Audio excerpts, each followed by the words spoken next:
Identification of macromolecule carbohydrates. The materials that we need are first, carbohydrate sample, which is glucose, sucrose, and starch. And we also need a concentrated sulfuric acid, or also called H2SO4.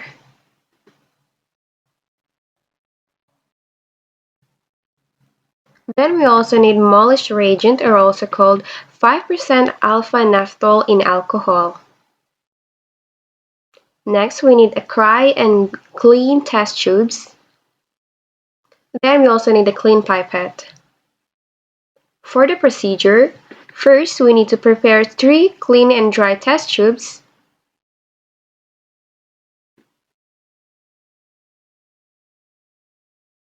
Then we need to pour in 2 milliliters of the liquid substance to be examined for each sample. And for the first tube, we're going to put the starch into the first test tube using a clean pipette. Next, we're going to put the glucose.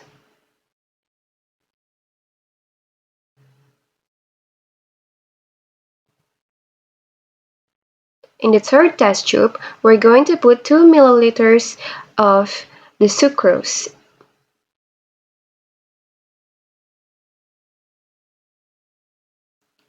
After that, we're going to add in 3 drops of Molish reagent, also called the 5% alpha naphthol in alcohol, into each tube using a clean pipette.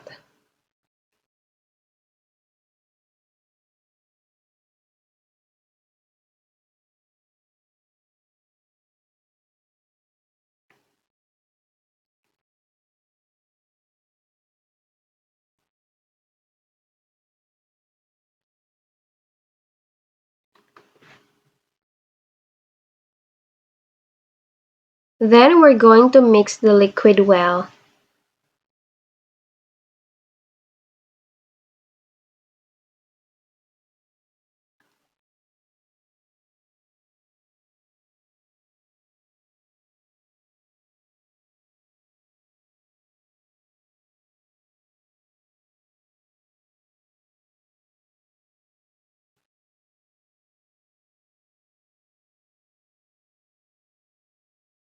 After mixing the liquid substance well, we're going to add in 1 milliliter of concentrated sulfuric acid, or also called H2SO4, slowly through the tilted tube wall of the test tube.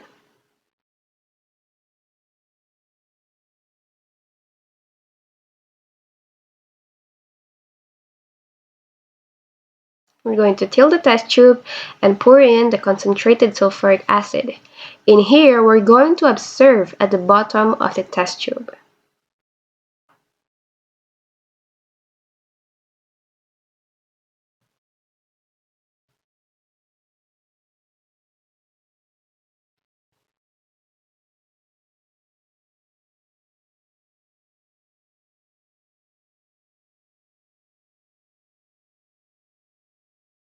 We are also going to do the same process into the test tube too. And we're also going to observe at the bottom of the tube.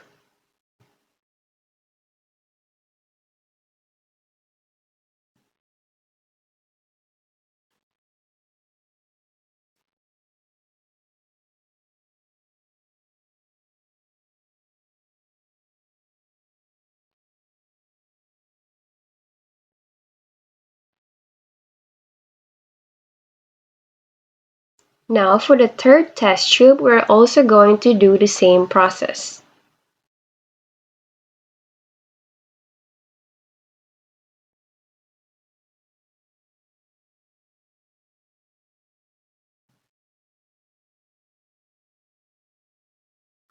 Now for the interpretation, positive reaction shows by purple ring that form within 2 layers of liquid substance.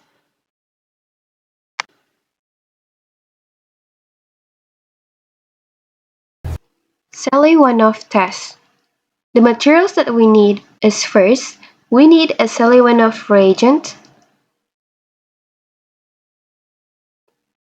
and we also need 2 samples, which is glucose and as well as sucrose. Next, we also need a Bunsen spiritus and water bath, and we also need clean and dry test tubes, and as well as a stopwatch. For the procedure, first, we need to prepare 2 clean dry test tubes. Next, we're going to pour in 2.5 milliliter of Celluinoff reagent to each of the tubes.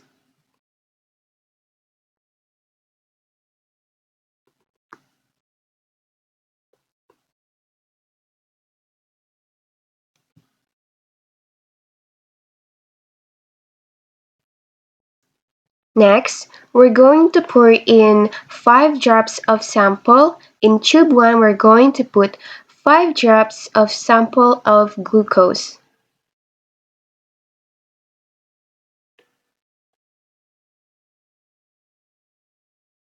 Next, we're going to pour in 5 drops of sample sucrose in tube 2. Next, we're going to boil the tubes using the Bunsen spiritus or a water bath for 30 seconds. And we're also going to observe if there is a change of color.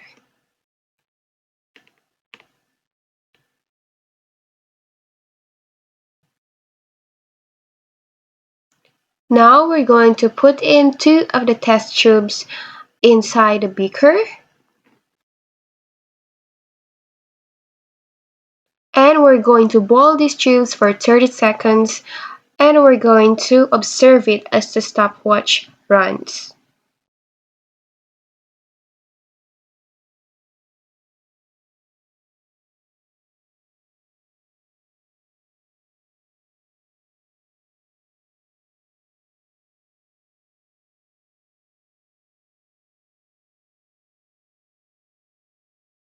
Now, as you can see, for the interpretation, positive reaction if there are red colors that occur after a few seconds. As you can see, there's a different change of color between glucose and sucrose. Benedict test. The materials that we need is first, Benedict reagent. Second, we need 3 sample, which is first 0.5% glucose, second is 1% glucose, and third is 2% glucose.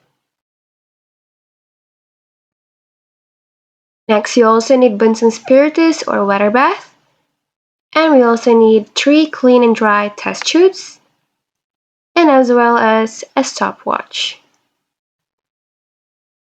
For the procedure, we need to prepare 3 clean and dry test tubes. Then we need to pour in 2.5 milliliters of Benedict reagent to each of the 3 tubes.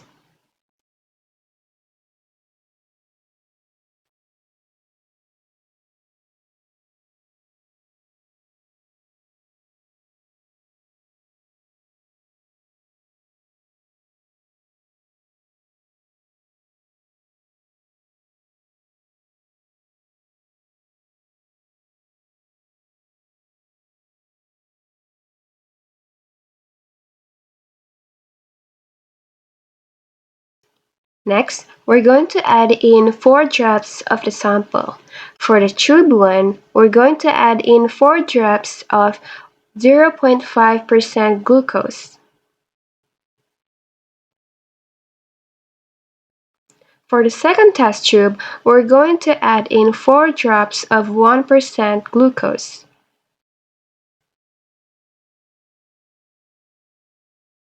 For the third test tube, we're going to add in 4 drops of 2% glucose.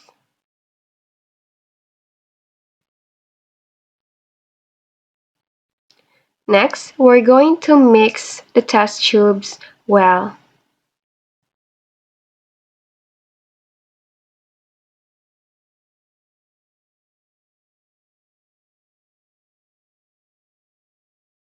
After mixing the mixture well, we're going to first label each of the tubes. For the first tube, we're going to label it as 0.5 glucose. Tube 2, 1% glucose, and tube 3, 2% glucose. And after that, we're going to put in 3 of this test tube inside the beaker.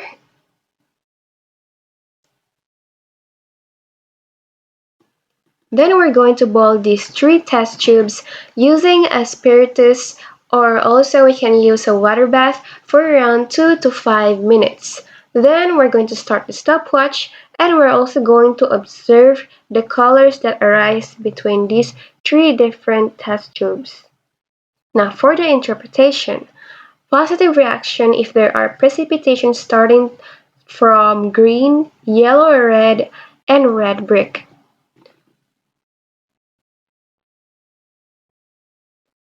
Now you need to see well and observe the different colors that arise from these 3 different test tubes, starting from test tube 1, which is 0.5% glucose, and test tube 2 for 1% glucose, and test tube 3 for 2% glucose.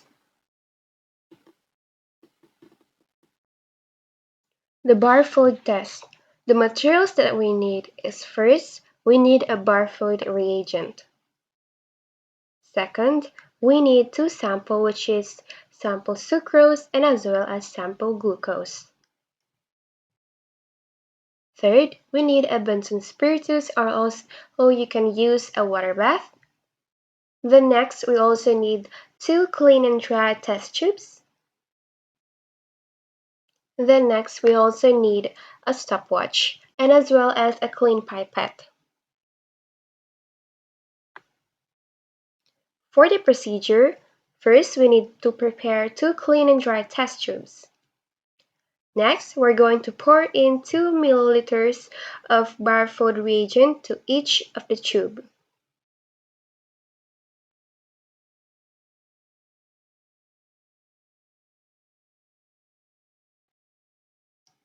Next, we're also going to add 1 milliliter of samples, which is in first, we are going to add 1 milliliter of sample sucrose.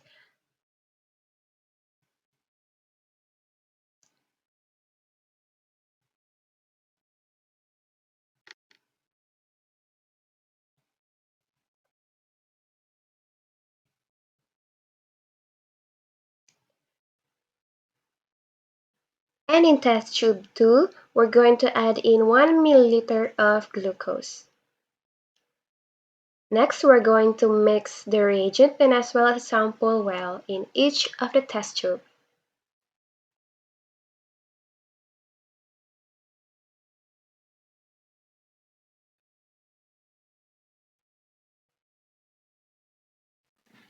Before we boil these test tubes, we must label first the test tube, which is the test tube 1 is for sucrose and test tube 2 is for glucose. Then we're going to boil these 2 test tubes using a water bath, or you can also use a Bunsen spiritus, and we're going to boil them for 5 minutes.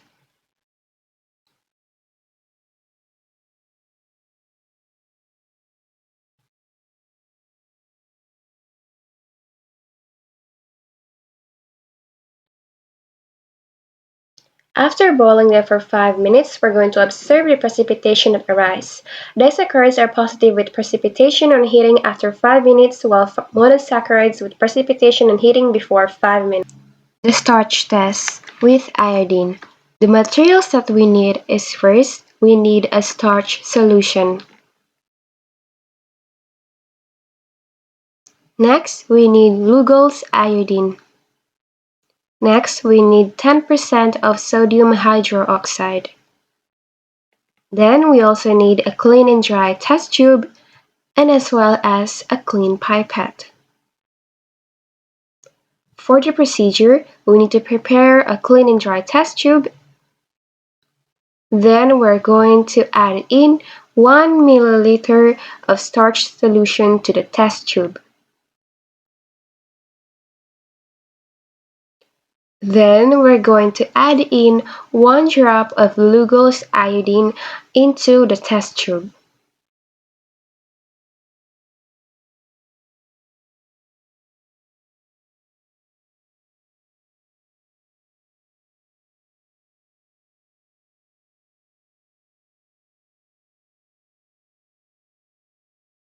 As you can see from the test tube, observe the blue color that arises.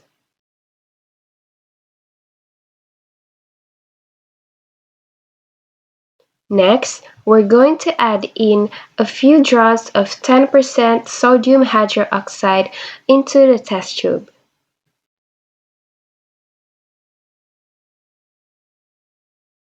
And after that, we're going to mix this mixture well and the color disappears.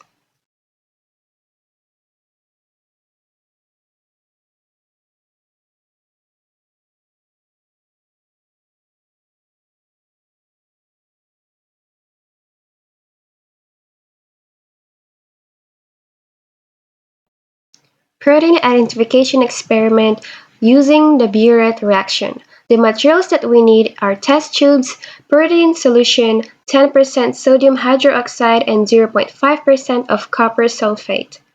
For the procedure, we're going to prepare a clean and dry test tube, and as well as a clean pipette. Then we're going to pour in 3 milliliters of protein solution into the test tube. Then we're going to add in 2 milliliters of 10% sodium hydroxide.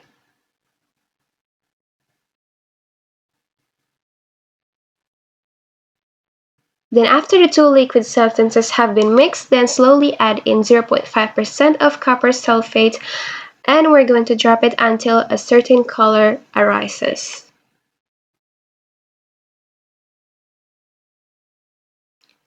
Then we're going to mix the solution well until a certain color arises.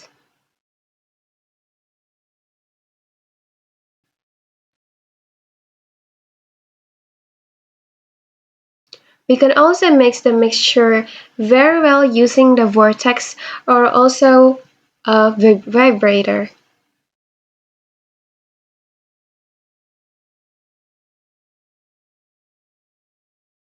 The blue color that arises into the test tube indicates that the Burette test is positive. And for the interpretation is that peptide bonds are present in this test tube. Protein identification experiment with anhydrous reaction. The materials that we need is clean and dry test tube.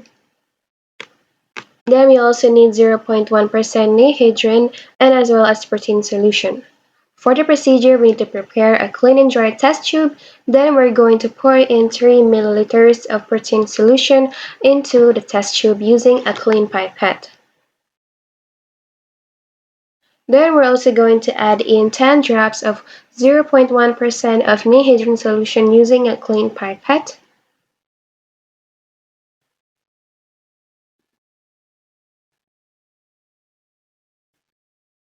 And after that, we're going to mix the solution using a vibrator until all the mixture is mixed well.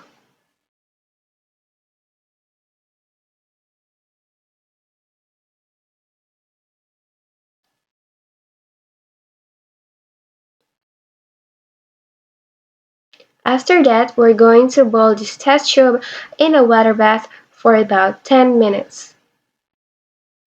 Then we're going to observe the color that arises after boiling this test tube for 10 minutes.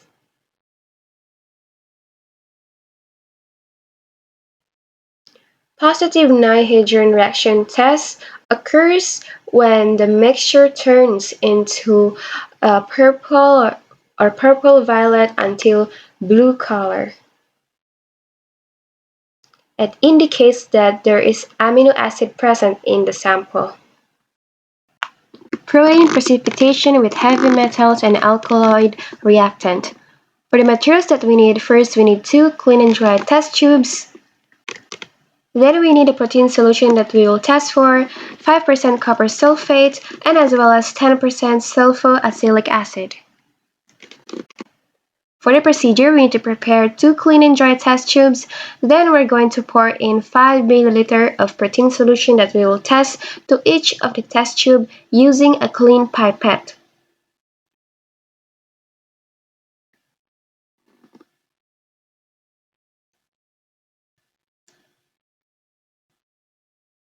Then after that, we're going to add in 5% of copper sulfate into the first test tube and doing it dropwise slowly. And we're going to observe the effect of each drop from the precipitate formation. Then we're going to add in 10% of sulfoacylic acid into the second test tube, dropwise slowly each drop, and we're going to observe the effect of each drop from the precipitate formation. As you can see here from the two test tubes, precipitate of protein forms into these two test tubes. In the first test tube, blue precipitation forms. Then for the second test tube, white precipitation forms.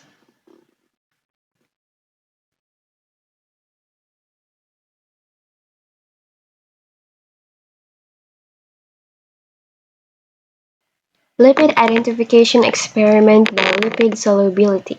For the materials that we need in this practicum is first we need 4 clean and dry test tubes.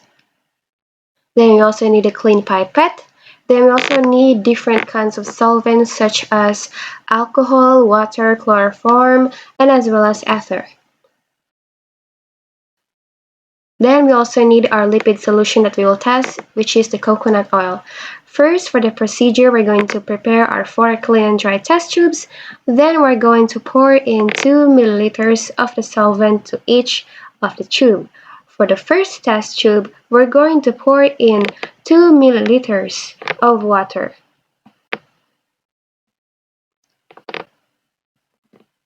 Then for the second test tube, we're going to pour in 2 milliliters of ether. Then for the third test tube, we're going to pour in 2 milliliters of chloroform. And for the last test tube, the fourth test tube, we're going to pour in 2 milliliters of alcohol.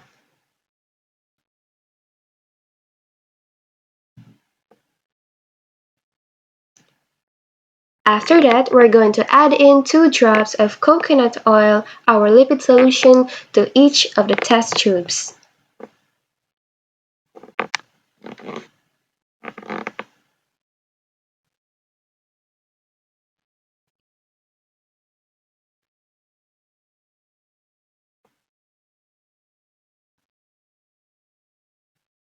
Now we're going to mix in the lipid solution as well as the solvents, and we're going to observe the solubility of the oil. Now for the fourth test tube, which is here, which is the alcohol. Next, we have the third test tube, which is the chloroform. And next, we have the second test tube, which is ether. As you can see, it is quite soluble. Now we have the first test tube, which is water. As you can see, water does not dissolve well with this lipid solution, which is the coconut oil. Then now you can go ahead, write down and record all of the solubility of each of the solvent and analyze them. Unsaturated bond test. In this practicum, the students are going to determine how the levels of unsaturated fatty acid will be tested in these lipid samples. In here, we use 3 clean and dry test tubes and clean pipette, and we also use different lipid samples, which is first there is coconut oil, palm oil, and as well as zaitun oil. And in here, we also use potassium permanganate. For the procedure, we're going to prepare 3 clean and dry test tubes. Then we're going to add in 3 milliliters of virgin coconut oil, palm oil, and as well as olive oil or zaitun oil to each of the tubes. For the first test tube, we're going to add in 3 milliliters of virgin coconut oil using a clean pipette.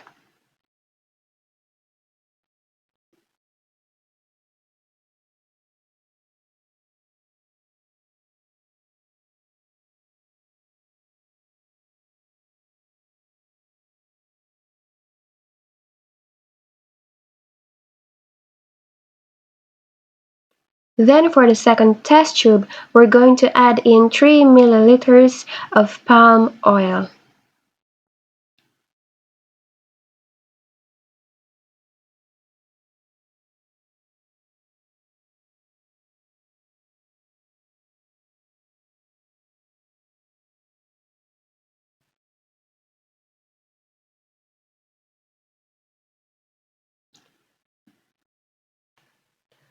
Then for the third test tube, we're going to add in 3 milliliters of zaytun oil or olive oil to the last test tube.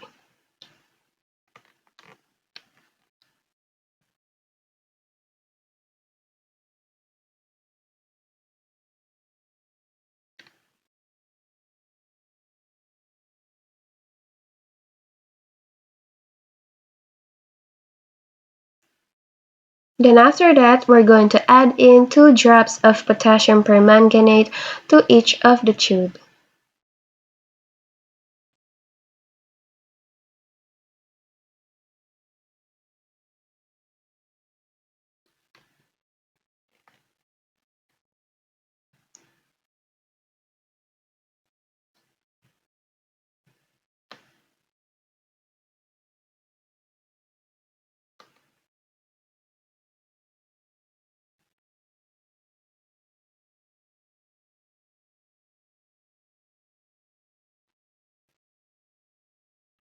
Then we're going to mix the lipid sample as well as the potassium permanganate carefully and mix it well to each of the test tube. And in here, you need to observe the dissolvement of potassium permanganate's color, and we need to compare the result for each of the change of color to each of the test tubes. To see better how the colors change, we can use the help of a vortex or a vibrator.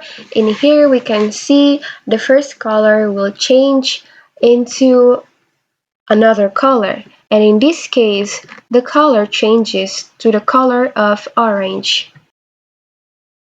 Lieberman-Béchard reaction test to detect cholesterol. For the materials that we need in this practical, we need a clean and dry test tubes, a clean pipette, then we also need 3 different reagents, which are first we need cholesterol solution in a chloroform, then next we need concentrated sulfuric acid, and lastly we need acetic acid anhydride.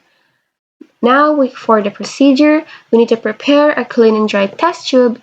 Then we need to pour in 1 milliliter of 0.5% cholesterol solution in chloroform into the test tube.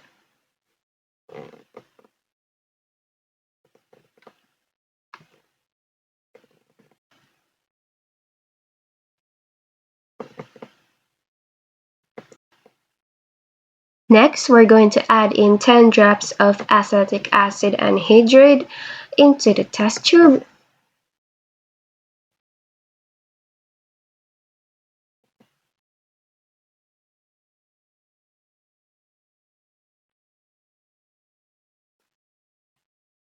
Next, we're going to add in 3 drops of concentrated sulfuric acid into the test tube.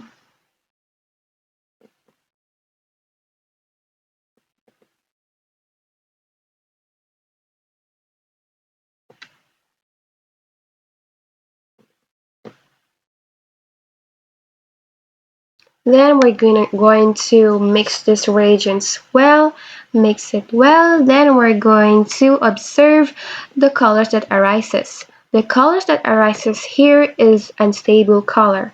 This reaction is the basic concept of colorimetric photoelectric to determine cholesterol in serum or plasma in spectrophotometer. In here we can see a color which is green. If the color is hard to identify, we can use the halo test to identify that certain color. Now for the procedure, we can put in a few drops of the sample using a pipette on top of the filter paper that has been provided beforehand.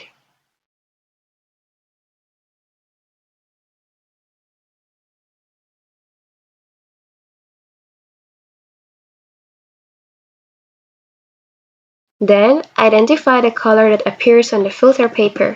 In this result, there is a green color that indicates the presence of cholesterol in the sample.